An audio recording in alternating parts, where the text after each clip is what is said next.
quality wood. But this is what everybody's got access to. It's just a wood block you can throw down in your garage, throw it in the front tire, and you just pull right up on it.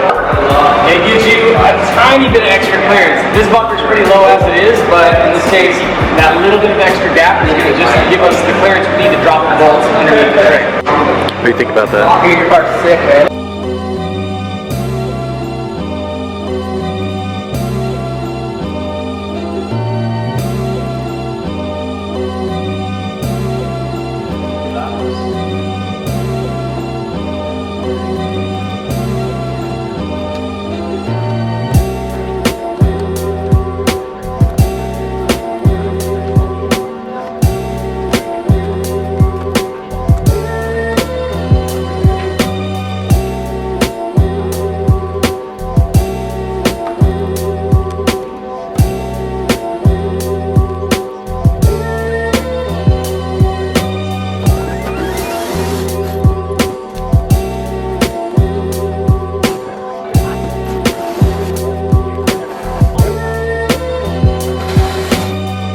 There's a 10mm screw right here, and one right there.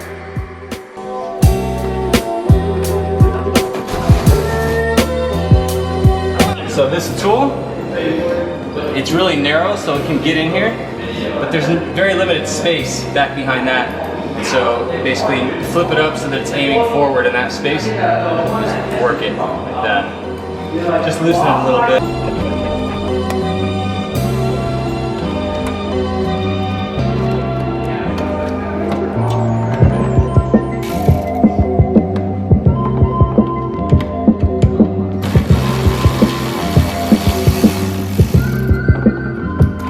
After that bolt comes out, you want this fender liner to come free from the edge of the bumper. So just make sure that it's actually got a little bit of flex up on top and that the bumper can pull away safely from it.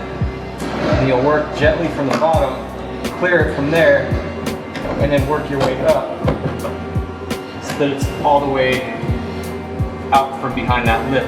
Now we can access this screw by just taking a couple of extensions, putting them together. We'll hold back the fender liner, and then I'll actually just use two of them. I'll run it straight up to that bolt. Now it's touching the bolt. I can put the tool on there.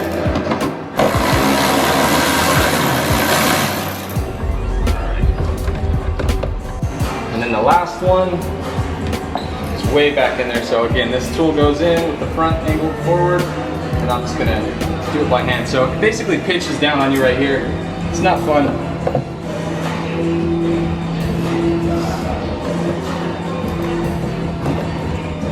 Wait.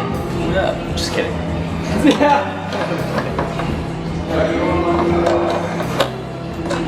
So kind of flying blind on this, but it's right there. It's the best I can do to help. It's not easy to see it. I'm going to unplug the connector for the DRL is right at the very inside corner of the headlight.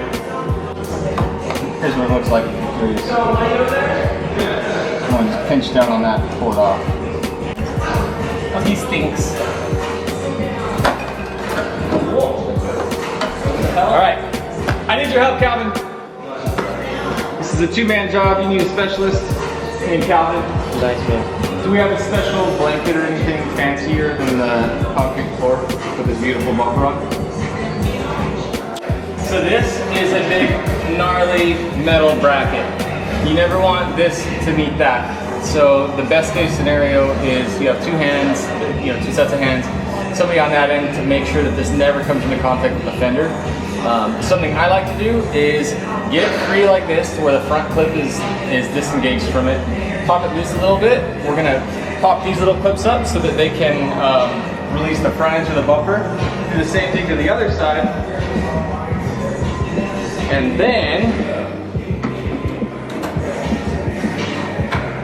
at the point that this is clear, like how it is right there, if this is up, and I got Calvin on that side making sure that the bumper doesn't come forward before we're ready for it, I released all the little clips in that. I'm gonna release this clip again, and pop back into place. And now I'm going to tuck it underneath the white plastic piece that is the guide for it. So what's going to happen is it'll stay on the car, but it just won't completely let go. So basically Calvin's in there, you need to worry about it. So now I'm tucking it under the white piece. Now we're good. Now Calvin, my beautiful assistant, and you'll hit this side. That's all ready for you. So as soon as I do the same thing on this side, the bumper is just going to come off, and then what we want to do is hold it by right under here, and we'll just walk it over to the wood. Got it. We'll be good.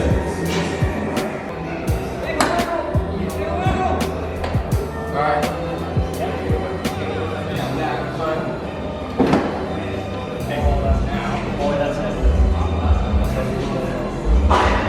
It's pretty. So now let's walk it over.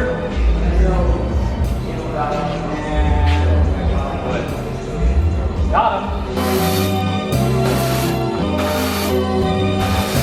I gotta get an Amazon affiliate link for this part. This wrench right here. Seriously, my favorite tool.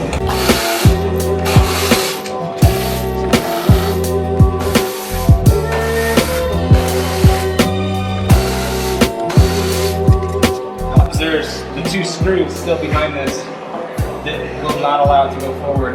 Let me point something out really quick. This is actually kind of cool that it's here. A lot of times people worry about condensation in headlights. They really don't want to modify the lights and then have something leak or anything like that in there. Check this out. It's a factory light and you see a condensation drip mark.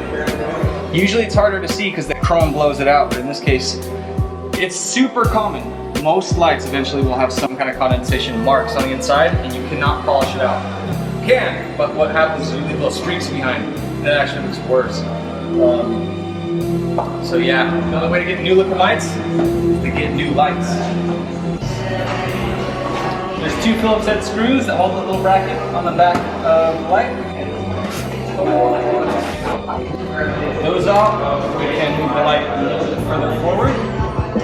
And then unplug it right here. If you look straight down, the plug is on a little bracket. You can actually pull it towards you, and that gets you even more slack. So you can kind of fit your hand down in there. If you flip it over, it's got a tab on it. Push down, and with this able to be tugged against a little bit, you can just tug back on it. And it's very hard to push down on this. So my finger's dying right now. Ow. And that's it. Now we've got just the DRL wiring attached on the side right here. And so this you can either squeeze down with a pair of pliers, or you can just twist it out of place because we don't really need it to be hung up there anymore. There it is. So we're going to run the power and ground for the RGB controller right here. We're just going to route the wires underneath all of this, come out these little wire grommets, and then run it down and across the front crash bar.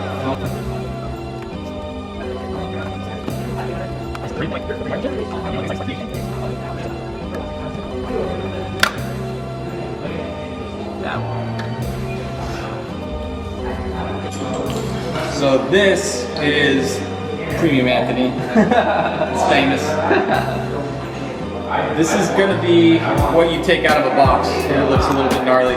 Typically we'll sleeve things all the way down so that you never see exposed wire. In this case, all of that's completely hidden on the car. So we basically have plugs that go behind each headlight, and we're just going to plug the 4-pin connectors in, slide the heat shrink over that connection, hit heat with it, it'll suck around it, and it'll be a nice sealed tight connection that'll never come undone.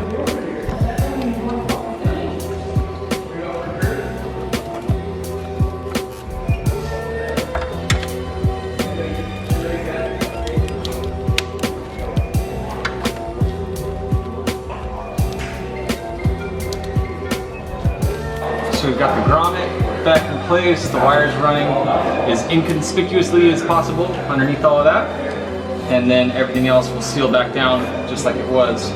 This will plug into the controller that we're going to hook up there, so we can actually throw this back on now, hook up the controller when we're ready, and we've got our RGB wires already running in place.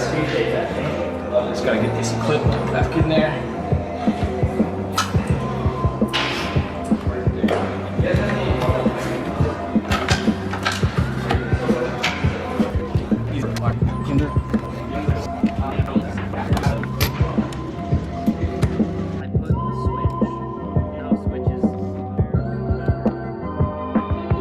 these guys up and then I'll test them.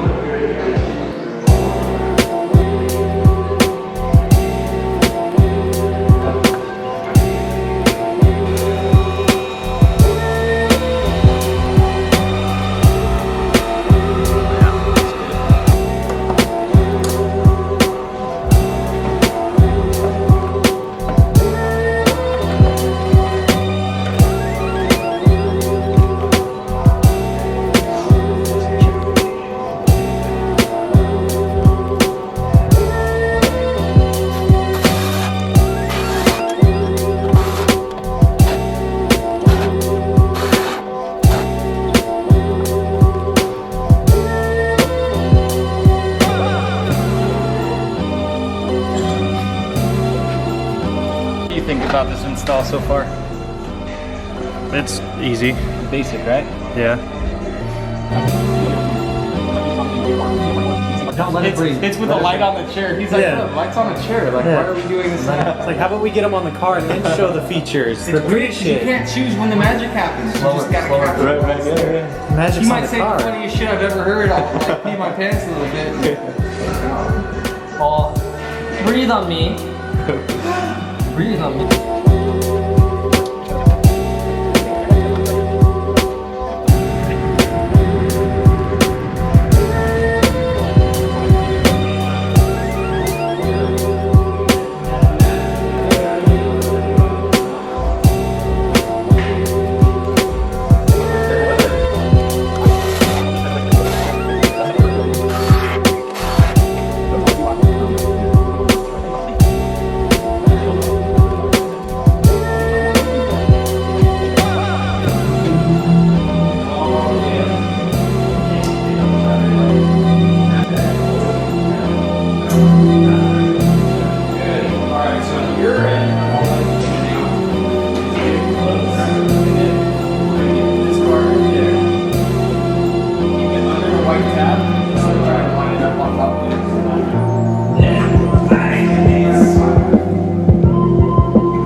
Make sure the side marker wire is running through the top larger rectangular section. And I put the light bulb on it. Actually, I took the light bulb off on this side.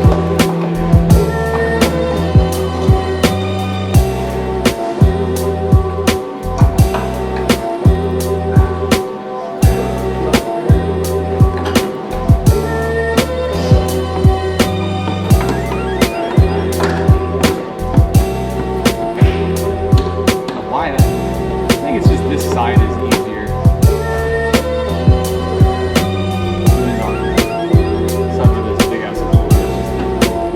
This bolt is never tight on cars. Every time I do a GTR, this one is either missing or it's just super loose. Which means that the gap is always checked. But I get it because it hurts like crazy. My arm thing.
Let's just say that we wanted to do breathing pink every time that it comes on. We say set as default and say startup theme. And then now every time on startup for the first time, it's automatically going to default to that. Go to themes, because you can save these as defaults as well. So any of these that you want to be your default theme, and it'll do that. So let's try to save that. So if you look at them, they still have the ability to turn the bright white color. And so you can't tell that the color bolts are on right now except for the very top. So you normally run with these things off, but right now we're just showing off the different functions. So do that, and we hit the turn signal. There you've got the color change and all that.